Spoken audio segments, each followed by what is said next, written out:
Hi guys, welcome to Robin Hood Diaries today. And as usual, it makes my day for you to be here with me.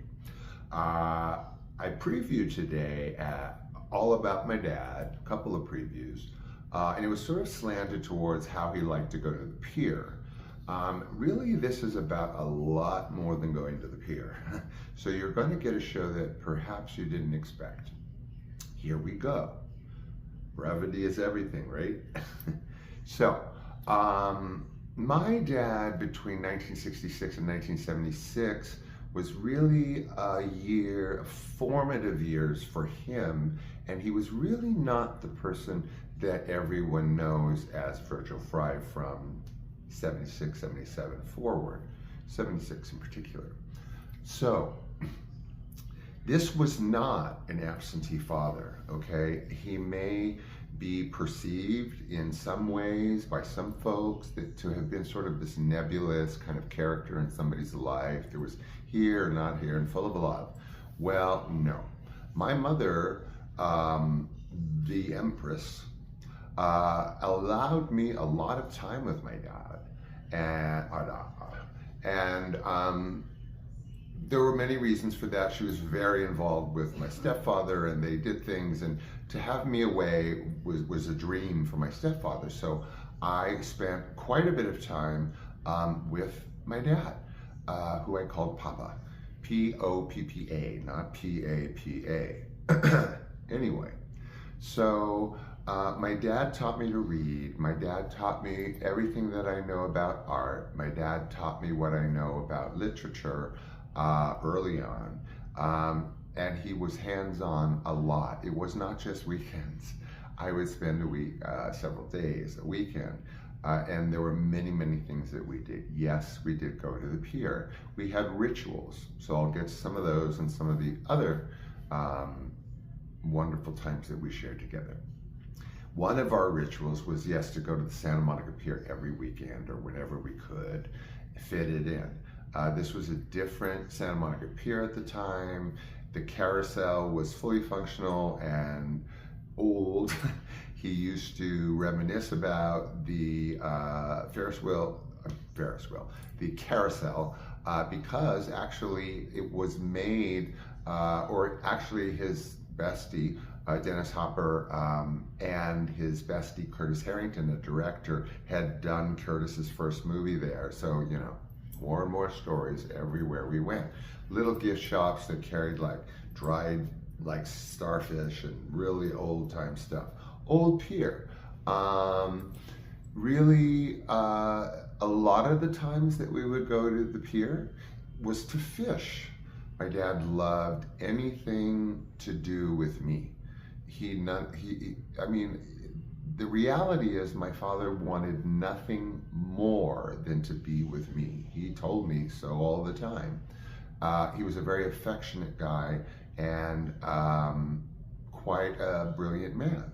So he taught me to read, like I said, by pointing out billboards on Sunset Boulevard at a very young age. I was reading by like 4, largely due to him. But yes, we did have this ritual going to the pier. And it's a ritual that continued from early on to later on. There were a few maybe that involved my sister. I think I remember one. But this was a thing. Like, he documented our life together in photo booths. And I have many, many of them, getting older and older, looking like hippies, looking like Beach Boys, looking like casually dressed folks. But yes, he was obsessed with this. I was obsessed with skeet ball, as some of you may be aware of, and he liked to play air hockey with me. So we would spend time at the beach. Of course, he liked the beach, Venice Beach. He would take me down to Muscle Beach. And we just spent every waking hour when we were together with each other. If it wasn't at Schwab's coffee shop where I met Elvis, couldn't get him out of there after 16 refills. So he was obsessed with photography. I actually have posted pictures that he took of Dennis Hopper in and around the time I was born.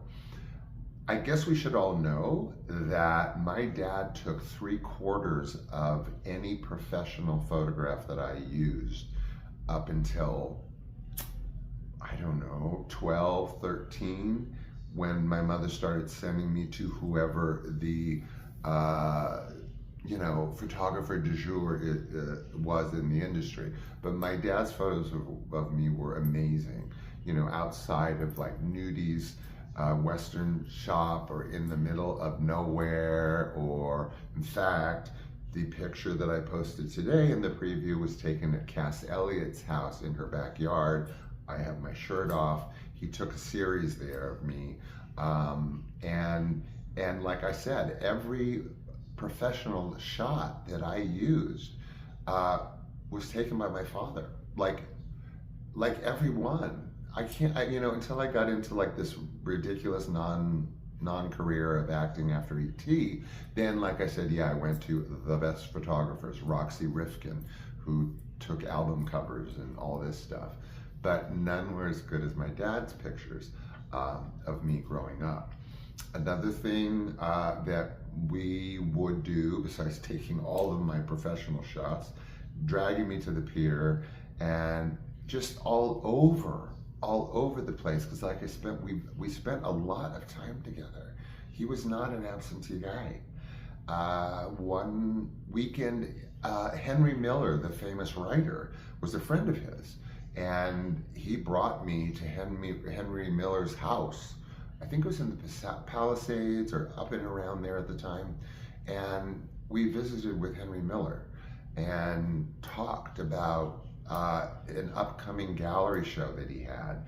And then Henry Miller gave me the brochure of his upcoming gallery show, because Henry Miller was not just a writer, he was an artist. And I still have it signed to Sean, a future star, Henry Miller. But there was nothing to my dad. He lived and breathed to enrich me. Anything I didn't know about, he told me about. Sometimes for better, sometimes for worse. We would go to Topanga. I can't think of really anywhere that we didn't go. And of course, I've mentioned the multiple trips to the Midwest, which were just completely unbelievable. So this sort of slide into this sort of, nebulous kind of, I don't know what, in the mid to late 70s. And then he sort of morphed into this person that was still my dad, but it wasn't my dad. I have memories with my father that will never go away, that are carved deeply into my mental plate forever. Visually, everything you can imagine. My charisma is from my father. It certainly isn't from my mother. My mother contributed to all kinds of unnecessary strengths. But my father, like I said, was very affectionate. He was not rich at all. A lot of that is in my book, called The Magician. He would take me to flea markets, buy anything that I wanted, even if he couldn't afford it. I'll never forget, I fell in love with this plushie that was at a yard sale. I just loved it. We couldn't afford it because it meant we wouldn't eat that afternoon, but I had to have it. But my dad was a bit of a germaphobe, and not too bad, but bad enough. So I got this plushie and I brought it home thinking I could cuddle my new plushie, but no, my dad thought it might be terribly unclean. So he washed my plushie, and then I had a wet plushie that was already from a yard sale. But he said, no, we have to dry the plushie.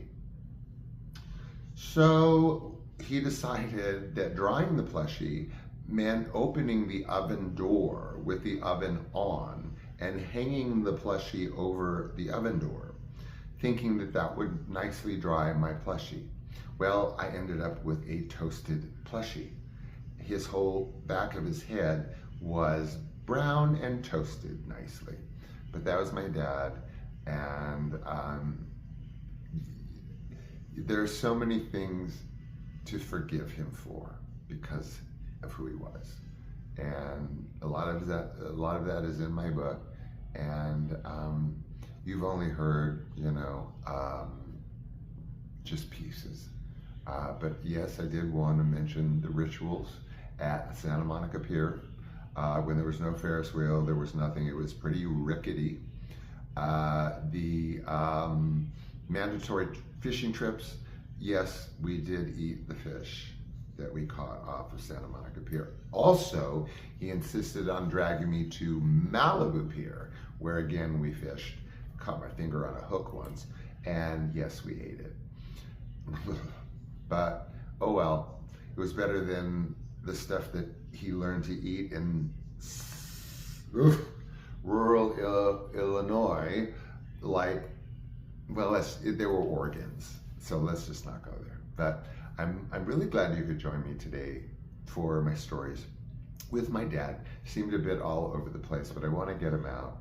And I just sort of wanted to dispel this myth that he was, not that anyone has got too sharp a point on it, but he was not just sort of this floating actor-ish kind of guy, kind of whatever, I don't know. But anyway, that was my dad. And I show as many pictures of us as I can. And there you go. Ta-da! So I love you. Thank you for sharing my memories with me today and all my stories. I've got lots of them lined up, as you can probably well imagine. But until then, I'll see you tomorrow. Bye.